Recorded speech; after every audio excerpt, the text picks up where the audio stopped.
Europe 1. Pierre de Villeneuve, vous êtes en direct ce matin avec le navigateur Loïc Perron. Loïc Perron, détenteur du record de la route du Rhum en 2014, 7 jours, 15 heures, 8 minutes, 32 secondes. C'est la 8e fois qu'il repart ce dimanche. Bonjour Loïc Perron.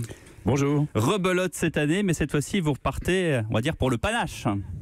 Oui, c'est ce que je devais faire il y a 4 ans déjà. C'est pas l'envie de panache qui me motive, mais c'est surtout l'envie de montrer un petit peu ce qui se passait il n'y a pas si longtemps. 40 ans, c'était hier. Et hier a démarré une légende, cette légende de route du Rhum incroyable, entre autres avec l'arrivée d'un tout petit trimaran jaune qui s'appelait Olympus et qui bat un monocoque bleu marine de 98 secondes. Tout a démarré comme ça. Parlez-nous de ce bateau. Comment est-ce qu'on fait pour naviguer sur un bateau comme ça aujourd'hui en 2018 ?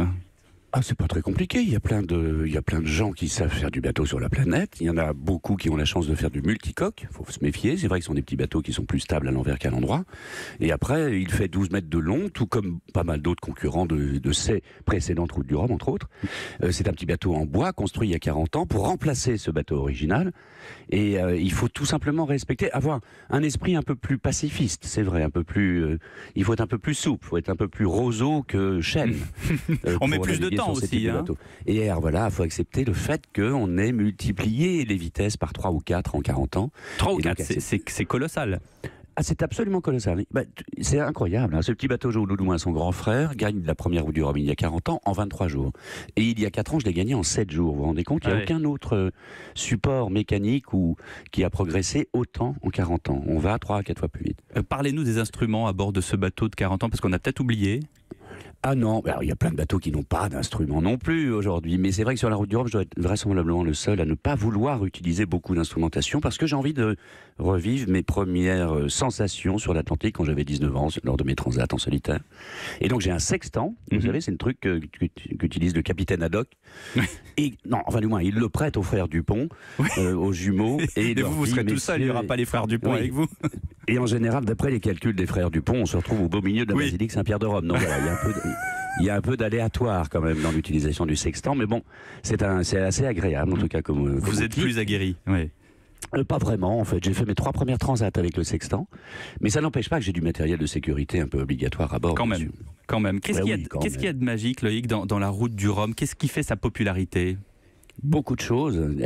C'est une dame mûre, d'âge mûr de 40 ans. Elle a démarré avec une histoire incroyable de ce tout petit multicoque jaune qui bat ce monocoque, un Canadien, c'était pas un Français pour le coup.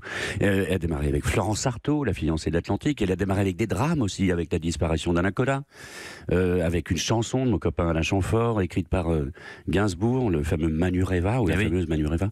Et puis par des drames et des joies incroyables, par la double victoire de Laurent Bourgnon, par la victoire de Florence Artaud, par des histoires étonnantes, et pas seulement des histoires de vainqueurs, des histoires d'aventure, des histoires de et puis il y a le fait que tout le monde prend la mer. Il y a les pros, mais il y a aussi les amateurs. Et voilà, exactement. C'est une transhumance quadriennale organisée qui mélange les pros et les amateurs qui vont faire la transat de leur vie, et les professionnels qui consacrent leur vie au transat.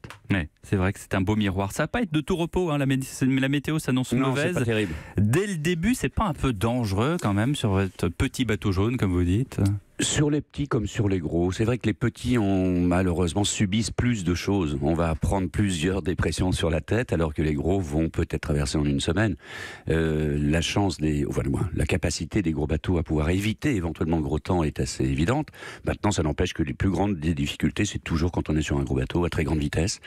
Il est clair que les exploits de ces routes du Rhum sont effectués essentiellement par ceux qui vont les gagner ou la gagner ou les gagner dans les différentes classes, D'aller lentement, c'est pas très compliqué. On va juste subir du gros temps, éventuellement un état de mer assez compliqué. Il faut même savoir s'arrêter, pourquoi pas. Loïc Perron, on a l'impression que vous êtes très très zen. Est-ce que ça va être comme ça dimanche à 14h ? Ah, il y a de fortes chances, oui. Oui. Vous restez zen ? Déjà parce que ça fait partie un peu de mon boulot que d'essayer de l'être, mais j'ai tellement moins de pression que les fois précédentes, que toutes mes autres transats. C'est la première fois que je suis sûr de la perdre, cette course. C'est une très bonne nouvelle. Oui, certainement. Enfin bon, vous n'avez pas de sponsor. Vous portez les couleurs en revanche de la Fondation Action Enfance. Et ça, c'est important. Avec un vrai plaisir, exactement. Ce qui nous permet surtout de chercher des donateurs pour la Fondation Action Enfance. C'est une fondation qui a 60 ans. C'est pour ça que je porte le numéro 60 avec ce petit bateau Happy, et qui s'occupe d'enfants qui sont exclus de leur, enfin du moins, retirés de leurs milieux familiaux par décision judiciaire et élevés en fratrie. C'est ça ce qui m'a beaucoup touché, au sein de une dizaine de villages en France. Et ils font un boulot considérable et on les a amenés, où une grande partie des enfants sont venus à bord, et c'est un vrai bonheur de voir des regards émerveillés des enfants qui regardent tous les bateaux, bien sûr, dans ce bassin de Saint-Malo. Merci beaucoup. Merci Loïc Perron d'avoir été avec nous ce matin en direct de Saint-Malo. On vous souhaite un très bon départ. Dimanche à 14h, c'est ça ? Dimanche à 14h, c'est confirmé. Et merci beaucoup à Corinne Boulou qui a assuré ce duplex La Route du Rhum, qu'elle nous fera vivre sur Europe 1.